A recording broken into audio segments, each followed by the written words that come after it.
This video will summarize 2022 for myself as a fragrance collector. By the time you're watching this, you probably have already had Christmas, so Merry Christmas belatedly to you guys. I hope you had a good one. And if it's been very stressful for you, like it is for a lot of people, then I hope you have a nice and relaxing January coming up. We're going to do a very traditional top 10 list. These are the 10 fragrances that I'm really happy I discovered this year, and I think you should check out. Let's begin. Number 10, we have Armani Code Eau de Parfum, but I don't mean the Eau de Parfum. I'm showing you this bottle, but actually I mean the new Parfum concentration that was released this year, that I've only smelled in stores. I didn't buy it because I think it smells very similar to the Eau de Parfum. However, I will say it is an excellent release. It is the original Armani Code DNA done at its current best. Sort of like how the Bleu de Chanel Parfum is the best concentration of the fragrance. Although it's more expensive, you don't need to have it overall if you have the Eau de Parfum already. So I think it's a similar thing, but yeah, I would say it takes that aromatic Tonka bean DNA, dark but fresh, elegant and masculine that Armani Code is known for. Very safe, and it made it more smooth and made it more creamy with an iris note that is not too prominent, but it works just perfectly as a supporting character. It seems to have great performance, a very classy amount of projection. So yeah, I would say that's currently the best concentration of the original Armani Code DNA. Chanel's Pour Monsieur Eau de Parfum. I discovered this year a few days ago. I'm going to be doing a more detailed review of this fragrance for a video that is related to this brand. And I'm going to summarize it as, if you want a very classy, elegant, traditional signature that has been brought to more modern times, you just want to have pure elegance in a bottle. That's all you care about. You want to max out on those stats on a fragrance. Pour Monsieur Eau de Parfum is a horribly, horribly underrated fragrance in the brand of Chanel. Really great stuff. Really, really good stuff. That's all I'm going to leave it as. It's got average performance, not the best performance, but it's got a decent performance, pure elegance. So check it out, guys. Number 8 is Mancera's Tonka Cola. I honestly think Mancera is a little bit overrated as a brand, actually. Honestly, because I don't like fragrances that are too synthetic. But if you don't mind synthetic fragrances, you want something that performs, Mancera is consistent. And Tonka Cola actually really surprised me. It is a very creative release by the brand Mancera. Think Coca-Cola, tonka bean, dark patchouli, and cherry. So it makes a very interesting gourmand, but it's overall surprisingly fresh. I thought this was going to be, a very fun evening scent, something edible. It's a Coca-Cola scent. I did not think a Coca-Cola scent would be so balanced. They've done fantastic with this. 8 to 10 hours longevity, moderate projection, that I think you can wear 3 out of the 4 seasons. Maybe not for the summertime, but most of the year round, you've got a great, interesting signature option here from Mancera. Number 7 is L'Envol Cartier Eau de Toilette. I honestly wanted to get Declaration on D'un Soir because that's the one that's always hyped in the community, but it's discontinued. I struggled to find it. Apparently meant to be a great rose scent. However, just checking out the line of Cartier more, I think they are a beautiful brand that does really interesting blends that are quite challenging overall. This is going to be one of the least challenging blends that still plays on the creative side of the brand. Some of the stuff smells too generic, but most of the stuff is still creative. So L'Envol Eau de Toilette gets a nice balance between having citruses, smells like orange to me, with honey and musks. A beautiful, I would say, evening scent you can wear pretty much all year round with good performance, about 6 hours. I think this really gives a creative vibe to the designer game that I enjoy because of the fact that there's honey. I feel like there's not enough honey fragrances for men out there. So I really appreciate this, and it just smells beautiful. If you want a really artistic, beautiful designer scent for a very affordable price, check out this release by Cartier. Number 6, Afnan Supremacy Not Only Intense.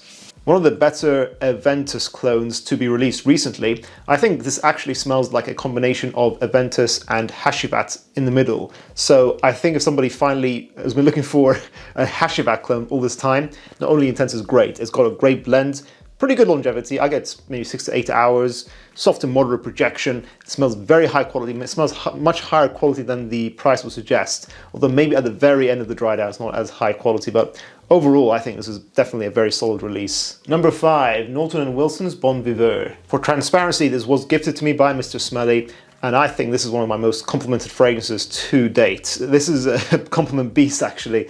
beautiful barbershop scent. If you want a traditional aftershave scent, that will get you compliments. That smells more on the bright, fresh, invigorating side. It sort of smells like it should be a warm weather scent only, but I think if you want to wear it to work, basically it's like an office fragrance you wear all year round, this is perfect. This brings a traditional classic style by the master perfumer John Stephen, who also made our fragrance, and brings it into modern times with a masterful blend. Good performance as well. I get 8 hours with a soft and moderate projection. Honestly, probably one of the best office fragrances out there at the moment. I didn't appreciate it when I smelled it up close initially. In the air, it smells beautiful. That's when it's at its best.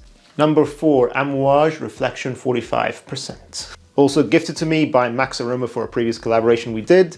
45% perfume concentration. That's about double most eau de parfums on the market. So it's kind of like you're getting 2 fragrances in one, hence why this is so expensive. And you're also getting some of the most expensive ingredients in the world in a bottle. So if you want to run it with your card, you don't care how much you're spending, money is no obstacle to you. This, yeah, I think it's understandable why it's so expensive. It's definitely one of the best I've ever smelled. It takes a Reflection Man's DNA, which I thought was okay overall, not bad. Nice, summery, sandalwood and white floral DNA for men. That was very creative and I really appreciated it. And now they made it a bit more thicker, creamier. It's not only warm weather anymore, this is an all-year signature. If you're a rich man who wants something to wear all year round to really stand out from everyone else, you want to smell rich, clean, opulent. Reflection 45 is the real deal. And so yeah, I think everyone should try it if they can at the very least, in some sort of fancy department store near you. Number 3, Memoirs of a Perfume Collector, Tales from Zanzibar. Discovered this a few months ago and blew me away. This is guava in a fragrance, which is extremely creative. Not only is guava one of the greatest fruits on earth that only the true homies would have tried and know how great it is very unique. I don't think I've ever smelled it being created or recreated in a perfume before. It's very difficult to recreate these accords by perfumers. They can't extract an actual guava note, so they have to be creative in their own minds and combine different ingredients together to create the illusion of guava. And not only is it great and fruity in that way, it lasts, this guava accord lasts a very long time. This fragrance is very long lasting. It's a summertime, exotic, guava, musky, woody, slight bit of oud fragrance that lasts a very long time, 10 to 12 hours. I think it's unisex but leans on the masculine side. It is truly what niche is all about. Pure creativity here, fantastic performance, really interesting brand that a commenter on YouTube suggested me this fragrance. So, I love reading your comments, guys, for that reason. And I think I'm going to check out more of the other releases from this brand. I'm really interested in these guys now. Number 2 is Xerjoff 40 Knots. Similarly, the creativity here is off the charts. They've taken a summertime concept of salty notes with woody notes, flipped it on its head with more amber as the focus of the fragrance. Amber being the focus of a summertime fragrance is very interesting. It does smell like summer in a bottle, but at the same time, it's so well balanced and also, again, rich, opulent, incredible value for money. This is a bargain for the price that I got it brand new online. So yeah, I think 40 Knots is extremely underrated if they're not selling this enough from the brand for some reason. Great scent for somebody who owns a boat on a Greek island. That's what I always say. And if you want something that lasts 12 hours, medium to loud projector, it gets you noticed, gets you compliments. It smells so different. This is one of the best discoveries I've made ever, really. I've said it before, I'm going to say it again. It's a 10 out of 10. And number 1 is a bit of a cheat, but it's going to be a general mention of Terence Hughes. His brand is the best discovery I've made this year. I think Aaron is a fantastic reviewer, a fantastic perfumer. You can see he has a lot of passion in his work. When you smell his work, you just know it's very unique, creative, on the darker side, very long lasting, robust. He will go far, I think, and I think his brand is only just going to keep getting bigger and bigger, especially as his online presence grows. So I wish him all the best. Check out Aaron's stuff if you haven't already. We did a previous buying guide on their channel, which I'll link in the description down below. That concludes the video, guys. How was 2022 for you? For me, I think it was pretty good.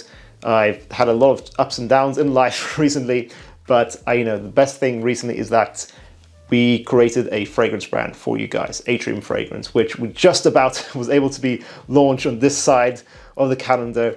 It had a lot of delays. It was meant to be launched in August, but only released a few weeks ago. So I'm very happy it's finally out, and that's going to set a very different direction for me in life and for this channel in general. So I hope you guys do check it out if you haven't already. What about you? What has happened for you in 2022? How was the year for you overall? What are some of the best fragrance discoveries that you've made? I'd love to hear, guys, in the comments down below. Thank you for watching. I'll see you guys in the next one. Happy New Year. Bye.